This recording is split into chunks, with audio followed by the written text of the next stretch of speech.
Oke, Assalamualaikum warahmatullahi wabarakatuh. Hari ini saya panggil kamu karena dari beberapa hari saya lihat pada saat proses pembelajaran kamu sering tidur. Nah, ini ada apa nih? Kenapa pada saat proses pembelajaran kamu tidur?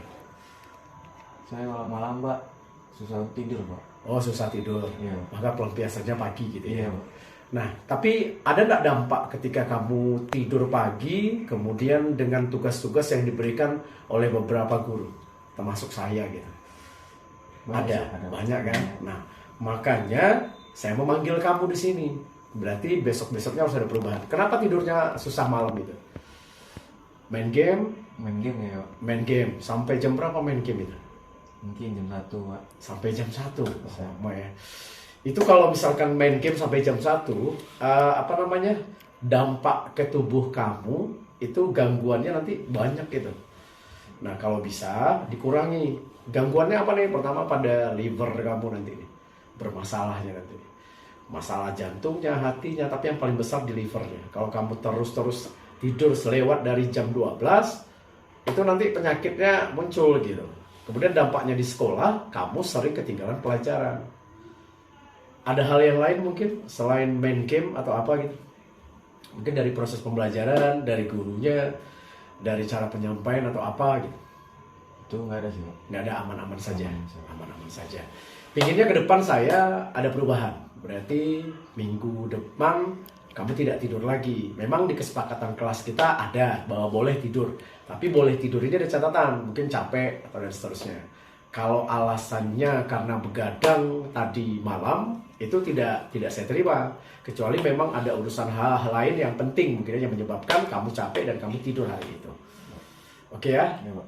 Berarti minggu depan harus ada perubahan. Kalau tidak ada perubahan, berarti siap saya panggil orang tuanya. Mungkin ada masalah lain. Iya Pak. Mungkin mau diceritakan ada masalah lain atau tidak? Tidak ada? Tidak ada. Berarti ada perubahan ya? Oke, terima kasih untuk waktunya hari ini. Assalamualaikum warahmatullahi wabarakatuh. Ingin tahu seberapa mampunya saya gitu ya untuk bisa apa-apa yang ada di dalam sana gitu ya. Ternyata ketika sudah lebih dalam lagi banyak hal positif yang kita dapatkan. Jadi tujuan kita adalah berbagi hal positif. Ketika yang tidak baik dari saya buang jauh-jauh, yang bagus ambil, seperti itu. Ini dia aksi nyata modul 1.4 mengenai budaya positif dari kemudian slide yang kedua.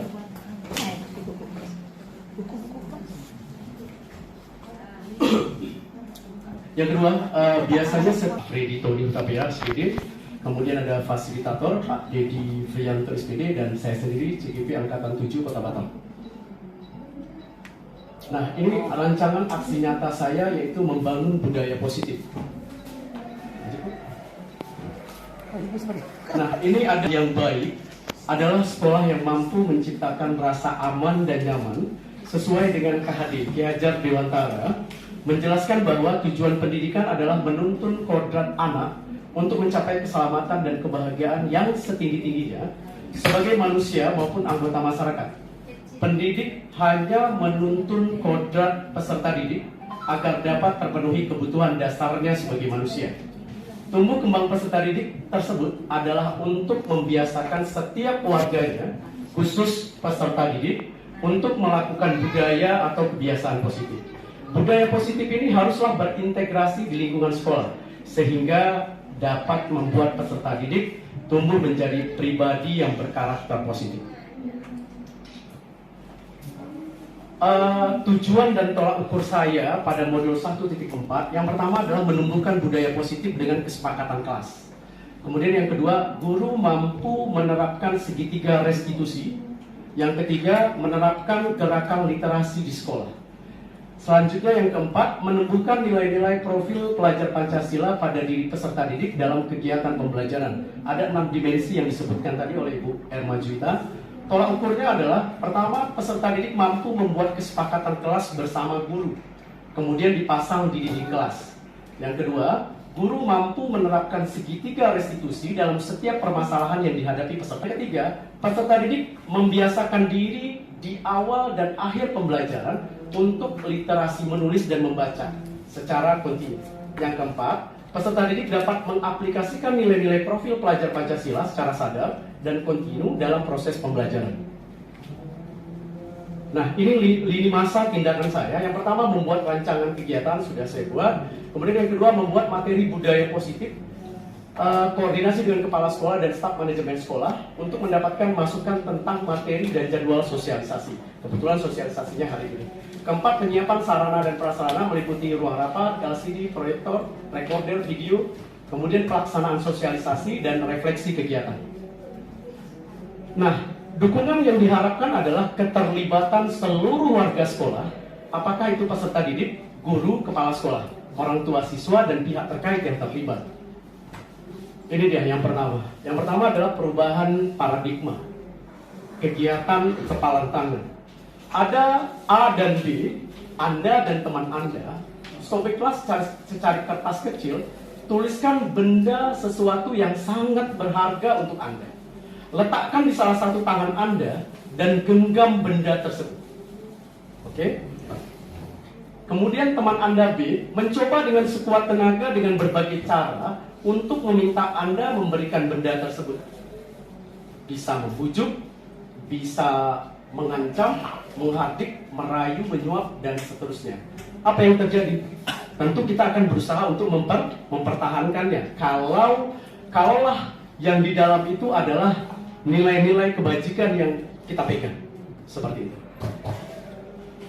Ini perubahan paradigma teori kontrol atau ilusi kontrol. Yang pertama, ilusi guru mengontrol murid.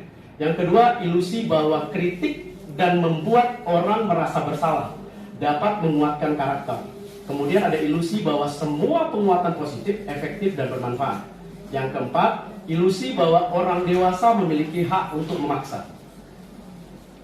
Nah, ini ada stimulus respon sama teori kontrol. Yang pertama adalah kita mencoba mengubah orang agar berpandangan sama dengan kita. Teori kontrolnya adalah kita berusaha memahami pandangan orang lain tentang dunia. Yang kedua, perilaku buruk dilihat sebagai sesuatu kesalahan. Semua perilaku memiliki tujuan. Kemudian yang ketiga, orang lain bisa mengontrol saya. Sedangkan ketiga, hanya Anda yang bisa mengontrol diri Anda. Yang keempat, saya bisa mengontrol orang lain.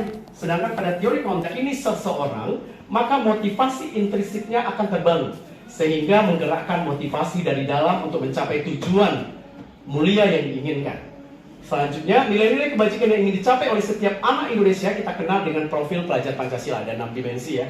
Bapak Ibu sekalian pasti sudah paham sekali.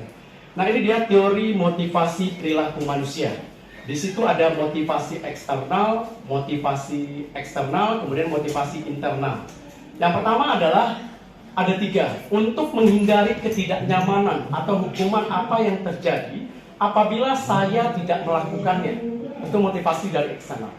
Kemudian yang kedua, untuk mendapatkan imbalan dari orang lain atau institusi. Apa dan saya dapatkan apabila saya melakukannya. Masih motivasi eksternal. Sedangkan yang ketiga, untuk menghargai diri sendiri, saya akan menjadi orang seperti apa bila saya melakukannya. Ini adalah motivasi dari dalam, tujuan dari disiplin positif tersebut. Nah, ini adalah Ki Hajar Dewantara yang kita kenal dengan merdeka. Menurut Ki Hajar Dewantara itu adalah tidak hanya terlepas dari perintah, tetapi cakap buat memerintah sendiri. Itu menurut Ki Hajar Dewantara. Nah, kemudian ada apa itu restitusi? Restitusi ini adalah pada saat anak itu tidak punya masalah gitu ya, pada saat pembelajaran dia tertidur, kemudian dia makan dan seterusnya. Nah, disinilah kunci dari restitusi itu. Restitusi adalah proses menciptakan kondisi bagi murid untuk memperbaiki kesalahan mereka, sehingga mereka bisa kembali pada kelompok mereka dengan karakter mereka yang lebih kuat. Yang kedua, restitusi juga merupakan proses kolaboratif yang mengajarkan murid untuk mencari solusi untuk masalah mereka dan membantu murid tentang orang seperti apa yang mereka inginkan menjadi tujuan mulia dan bagaimana mereka harus memperlakukan orang lain. Itu menurut dosen tahun 2004. Ini 9 ciri-ciri restitusi. Yang pertama, bukan untuk menebus kesalahan, namun untuk belajar dari kesalahan. Yang kedua, memperbaiki hubungan. Yang ketiga, tawaran. bukan paksaan. Yang keempat, restitusi menuntun untuk melihat dari dalam. Yang kelima, restitusi mencari kebutuhan dasar yang mendasari tindakan tersebut. Yang keenam, restitusi fokus pada karakter, bukan tindakan. Yang kedelapan, restitusi fokus pada solusi. Yang kesembilan, restitusi mengembalikan murid yang berbuat salah pada kelompok. Nah, ini dia segitiga restitusi ketika anak itu bermasalah di dalam kelas. Jadi yang kita lakukan ada 3 segi restitusi. Semua perilaku memiliki tujuan. Kemudian yang ketiga, orang lain bisa mengontrol saya. Sedangkan ketiga, hanya Anda yang bisa mengontrol diri Anda. Yang keempat, saya bisa mengontrol orang lain. Sedangkan pada teori kontrol seharusnya, Anda tidak bisa mengontrol orang lain. Yang kelima, pemaksaan ada pada saat bujukan gagal. Itu dibutuhkan adalah kolaborasi dan konsensus untuk menciptakan pilihan-pilihan baru. Yang keenam, model berpikir menang, kalau tidak menang, kalau tidak kalah. Tapi kalau teori kontrolnya adalah model berpikir menang.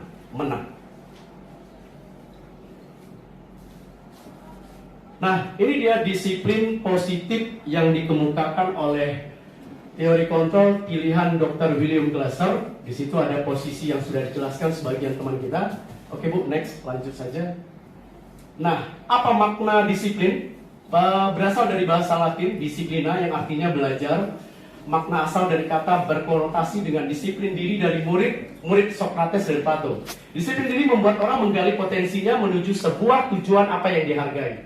Namun dalam budaya kita, makna kata disiplin telah berubah menjadi, digarisbawahi di situ, sesuatu yang dilakukan seseorang pada orang lain untuk mendapatkan kepatuhan. Kecenderungan umum adalah menghubungkan kata disiplin dengan ketidaknyamanan, bukan dengan apa yang kita hargai, atau pencapaian suatu tujuan mulia. Nah, nilai-nilai kebajikan universal, apa saja? Ini dia. Nilai-nilai kebajikan adalah sifat-sifat positif manusia yang merupakan tujuan mulia yang ingin dicapai setiap individu. Nilai-nilai tersebut bersifat universal, lintas bahasa, suku, agama, maupun latar belakang. Yang kedua, setiap perilaku, perbuatan memiliki suatu tujuan. Yang ketiga, dengan mengaitkan nilai-nilai kebajikan yang diyakini seseorang, maka motivasi intrinsiknya akan terbangun, sehingga menggerakkan motivasi dari dalam untuk mencapai tujuan mulia yang diinginkan.